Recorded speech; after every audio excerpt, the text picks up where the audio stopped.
Dans Luc au chapitre 22, le verset 31 à 32, il est écrit: Le Seigneur dit: Simon, Simon, Satan vous a réclamé pour vous cribler comme le froment. Mais j'ai prié pour toi, afin que ta foi ne défaille point. Et toi, quand tu seras converti, affermis tes frères. Quand Jésus parle ici, il est à la fin de son ministère sur la terre, c'est-à-dire à quelques heures de la croix. Mais il dit à Pierre, qui a parcouru 3 ans et demi avec lui: quand tu seras converti, le futur. En d'autres termes, pendant que Jésus parlait avec Pierre, Pierre n'était pas converti. En d'autres termes encore, Pierre était encore un païen. Attendez, mais Pierre, il avait cru en Jésus comme le Christ, comme son sauveur personnel. Matthieu chapitre 16, le verset 16. Matthieu chapitre 14, le verset 33. Pierre avait été baptisé.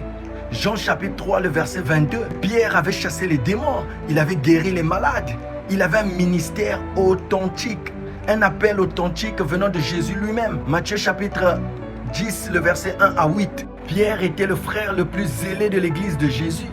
C'était aussi celui qui aimait le plus Jésus-Christ. Mais comment Jésus peut dire à Pierre qu'il n'était pas converti? Comment Jésus peut dire à celui qu'il a accepté en public comme son sauveur personnel qu'il était encore un païen? C'est parce que Jésus savait ce que c'est qu'une vraie conversion. Et là où les églises des réveils, les églises évangéliques et d'autres dénominations donnent des conversions aux gens comme des petits pains, l'épouse de Christ qui a reçu de Jésus la véritable interprétation de toute la Bible au travers du prophète du temps de la fin, William Marion Branham, connaît ce que c'est que la véritable conversion et peut dire que ça, ce n'est pas une conversion.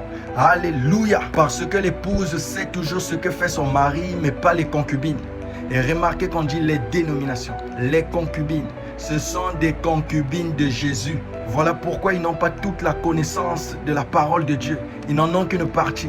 D'autres, ils ont mélangé ça avec la théologie humaine. Alors, si Pierre n'était pas encore converti, la question que l'on pourrait se poser, c'est qu'est-ce qu'une conversion et à quel moment Pierre était-il devenu converti?